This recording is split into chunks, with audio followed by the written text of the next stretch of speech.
नमस्कार। पहला कदम एक कोशिश में मैं ममता थपलियाल आपका स्वागत करती हूँ और आशा करती हूँ कि आप स्वस्थ होंगे। जैसा कि आप जानते ही हैं, मैं हर बार आपके लिए एक नया विषय और एक रोचक जानकारी लेकर आती हूँ। आज भी मैं आपके लिए एक नया विषय लेकर आई हूँ। हिंदी व्याकरण के अंतर्गत आज मैं आपको मात्रा ज्ञान के विषय में बताऊंगी। इस भाग 1 में आज हम 2, 3 और 4 अक्षरों वाले शब्दों के विषय में जानेंगे। सभी मात्राओं के विषय में थोड़ी बहुत जानकारी और किस प्रकार हम उनका प्रयोग करते हैं व्यंजनों के साथ, उसके विषय में भी बताऊंगी। जैसा कि हम जानते ही हैं, हिंदी वर्णमाला में स्वरों की संख्या 11 मानी गई है। आइए उन स्वरों को देख लेते हैं। अ, आ, इ, ई, उ, ऊ, रि, ए, ऐ, ओ, औ। इन स्वरों का प्रयोग हम 2 प्रकार से करते हैं, एक स्वतंत्र रूप से और एक इनकी मात्रा के रूप में। इन स्वरों का प्रयोग हम 2 प्रकार से करते हैं। एक, जैसे कि ये दिखाई देते हैं वैसे, जब ये व्यंजन से अलग सुने जाते हैं, और जब ये व्यंजन के बिल्कुल साथ में चिपके हुए होते हैं, तब हम इनका प्रयोग इनके चिन्हों द्वारा करते हैं और इन्हीं चिन्हों को इन स्वरों की मात्राएं कहते हैं। जैसा कि आप देख ही रहे हैं, अ स्वर की कोई मात्रा नहीं होती है। आ की मात्रा एक खड़ी पाई के द्वारा दिखाई जाती है। ई की मात्रा बाईं ओर से व्यंजन के सर के ऊपर जाती है, जबकि बड़ी ई की मात्रा व्यंजन के पीछे से उसके सर के ऊपर जाती है। छोटा ऊ, छोटे ऊ की मात्रा व्यंजन के पैर में लगती है। बड़े ऊ की मात्रा भी व्यंजन के पैर में लगती है, लेकिन अंतर सिर्फ इतना है कि वो छोटे ऊ की मात्रा घूमकर बाईं ओर जाती है और बड़े ऊ की मात्रा घूमकर दाहिनी ओर जाती है। री की मात्रा भी अंग्रेजी के सी की तरह व्यंजन के पैर में लगती है।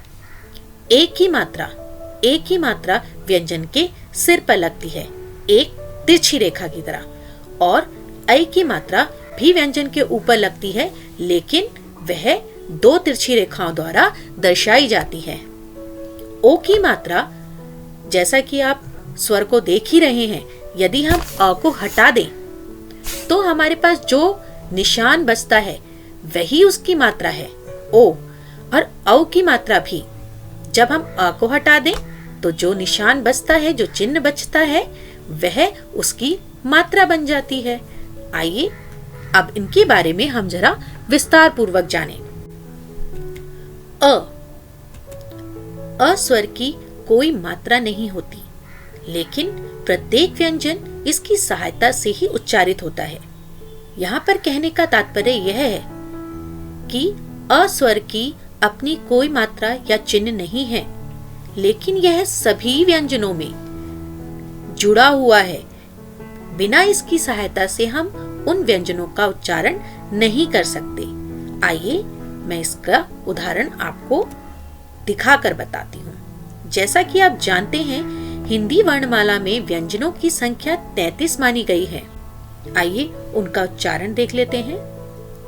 क, ख, ग, घ, ng, च, छ, च, छ, न्य, ठ, ठ, ट, ठ, न, त, थ, द, ध, न, फ, फ, ब, भ, म, य, र, ल, व, श, श, स, ह। इन सभी व्यंजनों में अ स्वर नहीं है। जो भी हम व्यंजन देखते हैं, उन सभी व्यंजनों के नीचे कोई लकीर नहीं लगी रहती है। आप देख रहे होंगे कि इन सभी व्यंजनों के नीचे एक तिरछी रेखा लगाई गई है। जी हाँ, यह तिरछी रेखा यह दर्शाती है, यह बताती है कि इन सभी व्यंजनों में अ नहीं है। जब भी हम किसी व्यंजन को दर्शाते हैं कि हाँ इस व्यंजन में स्वर नहीं है, तब हम उसके नीचे हलंत लगाकर उसे दिखाते हैं कि यह स्वर रहित है। जैसा कि आप देख रहे हैं, यहाँ पर दो व्यंजन हैं, न और ल। इनके नीचे कोई हलंत या कोई तिरछी रेखा नहीं लगी है, तो इसका यहाँ पर अर्थ है कि इन दोनों व्यंजनों में स्वर मिला हुआ है। कोई भी व्यंजन स्वतंत्र रूप में प्रयोग नहीं होता है, वह एक मिश्रित वर्ण होता है जिसमें अ मिला हुआ होता है। यदि अ नहीं मिला हुआ है तो कोई अन्य मात्रा उसके साथ जुड़कर शब्दों का निर्माण कर रही है। जैसा कि आप देख रहे हैं कि यहाँ पर दो वर्ण हैं, न और ल। तो जब हम इन्हें मिलाते हैं तो हमारे पास एक शब्द निकल कर आता है, और वह क्या आता है? न ल नल। इस शब्द में 4 ध्वनियां मिली हुई हैं। आइए देखिए कौन सी। जी हाँ, न जमा अ जमा ल जमा अ मिलकर बना नल। इन्हें हम क्या कहते हैं? जी हाँ, ये 2 अक्षर वाले शब्द हैं। जब हम 2 अक्षरों को मिलाकर हम एक शब्द का निर्माण करते हैं। आइए इन 2 अक्षर वाले शब्दों के और उदाहरण देख लें। 2 अक्षर हैं हमारे पास, ख और त। जब हम इन दोनों व्यंजनों को हमने मिलाया, इन दोनों वर्णों को हमने मिलाया, तो हमें क्या शब्द प्राप्त हुआ? खत। खत का अर्थ है चिट्ठी, जिसके द्वारा हम अपने मन की बात लिखकर अपने किसी भी मित्र या संबंधी को भेजते हैं, उसे खत कहते हैं। अब इसमें कितनी ध्वनियां सम्मिलित हैं? जी हाँ, इसमें भी 4 ध्वनियां सम्मिलित हैं। 4 वर्ण हैं, जो कि है ख जमा अ जमा त जमा अ। तो क्या बना? खत। यहाँ पर अ के विषय में बताना ज्यादा महत्वपूर्ण है, क्योंकि यदि हम छोटी कक्षाओं से ही बच्चों को बताकर रखेंगे कि इस शब्द की उत्पत्ति में किन ध्वनियों का प्रयोग किया गया है, तो आगे आने वाली कक्षाओं में बच्चे को वर्ण विच्छेद करने में या शब्द के निर्माण में किसी प्रकार की त्रुटि की संभावना नहीं होगी, और वह शब्दों को भली भांति जान सकेगा। अब अगले 2 अक्षर हैं न और भ। जब हमने इन दोनों अक्षरों को मिलाया तो हमें क्या मिला? जी हाँ, नभ।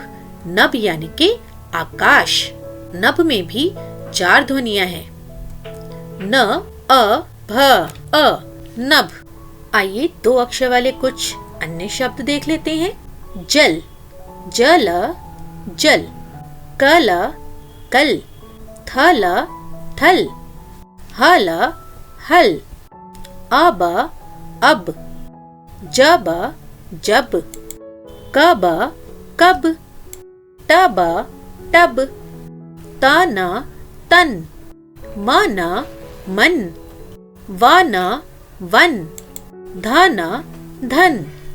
ये सभी शब्द 2 वर्ण वाले हैं, 2 अक्षरों वाले हैं। यदि हम इन 2 व्यंजनों के साथ में एक तीसरा व्यंजन जोड़ दे तो आइए देखते हैं। यहाँ पर 3 अक्षर दिए हुए हैं। पहला है ल, दूसरा है ह और तीसरा है र। यदि हम इन तीनों अक्षरों को साथ में लाएं तो बन जाएगा लहर। क्या बन जाएगा? लहर। इन तीनों व्यंजनों को आपने थोड़ा अधिक रफ्तार के साथ में बोलना है, लहर। जैसा कि आप लहर का चित्र देख ही रहे हैं। समुद्र में पानी की से उठने वाली क्या है ये? लहर। और इसमें कितने वर्ण सम्मिलित हैं, कितने वर्ण शामिल हैं? ल, अ, ह, अ, र, अ मिलकर बना लहर। जैसा कि मैंने आपको बताया ही था, इन सब में अ जुड़ा हुआ है। इन्हें हम कहते हैं 3 अक्षर वाले शब्द। इसके अन्य उदाहरण देख लेते हैं। मगर, मगर। मगर मतलब मगरमच्छ। और इसमें कितने वर्ण सम्मिलित हैं, कितने वर्ण शामिल हैं? म, अ, ग, अ, र अ मिलकर बना मगर।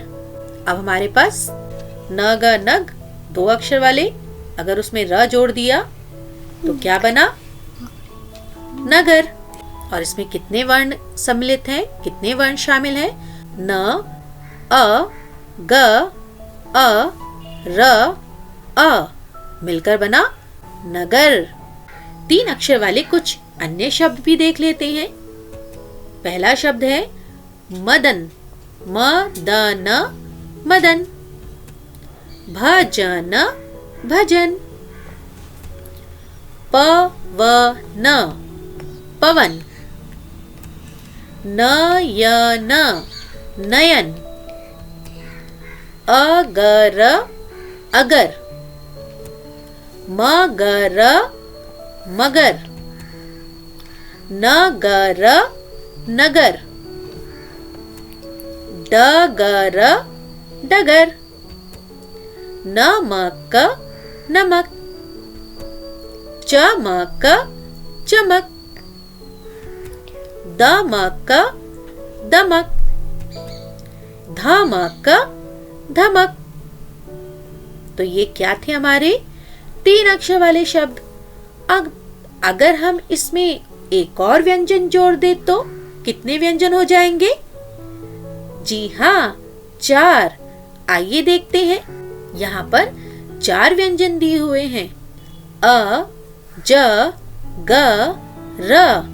जब हम इसे जल्दी बोलेंगे, अजगर, अजगर। अजगर यानी कि सांप। इस सांप का नाम है अजगर। आइए देखें इसमें कितनी ध्वनियां शामिल है। अ, ज, अ, ग, अ, र, अ। तो इसमें 7 ध्वनियां मिली हुई हैं। और कितने व्यंजन हैं? जी हाँ, 4 व्यंजन हैं। और इन सभी 4 व्यंजनों में अ मिला हुआ है, लेकिन जो अ है उसमें कोई व्यंजन मिला हुआ नहीं है, वह स्वतंत्र रूप से आया है। इन्हें हम कहते हैं 4 अक्षर वाले शब्द। क्या कहते हैं? 4 अक्षर वाले शब्द। आइए एक और देख लेते हैं। हमारे पास 4 व्यंजन हैं। प, न, घ, ट।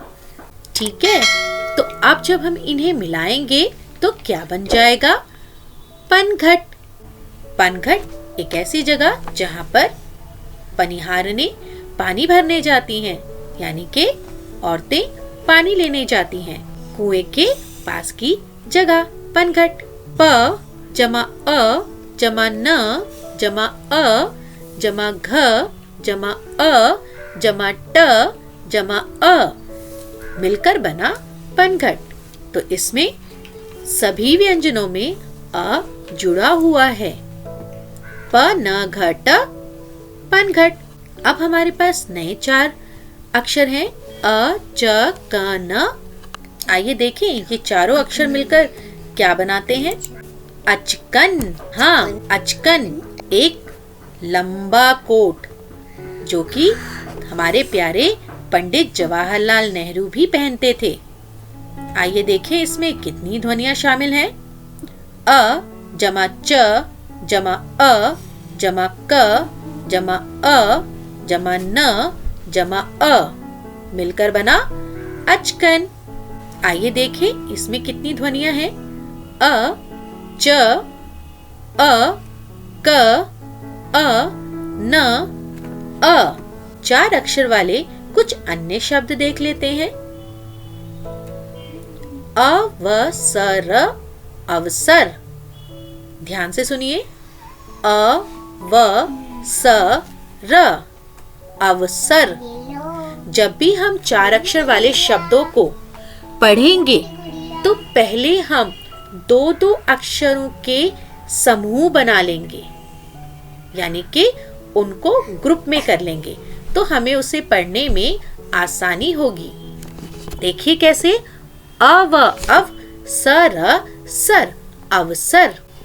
पच पन पच पच पन पन पचपन। छट छट पट पट झटपट। अद अद रक रक अदरक। गर गर दन दन गर्दन। सर सर पट पट सरपट। कस कस रत रत कसरत। गप गप शप शप गप शप। पन पन घट घट पन घट। आशा करती हूँ आपको आज की कक्षा पसंद आई होगी। अब आगे आने वाली वीडियो में मैं आपको आ मात्रा और ई मात्रा के विषय में बताऊंगी, तो इस चैनल को सब्सक्राइब करना मत भूलिएगा और बेल आइकन को दबाना बिल्कुल भी ना भूलें, ताकि आप मेरी आगे आने वाली मात्रा वाली वीडियोस के नोटिफिकेशन जल्दी प्राप्त कर सकें। धन्यवाद।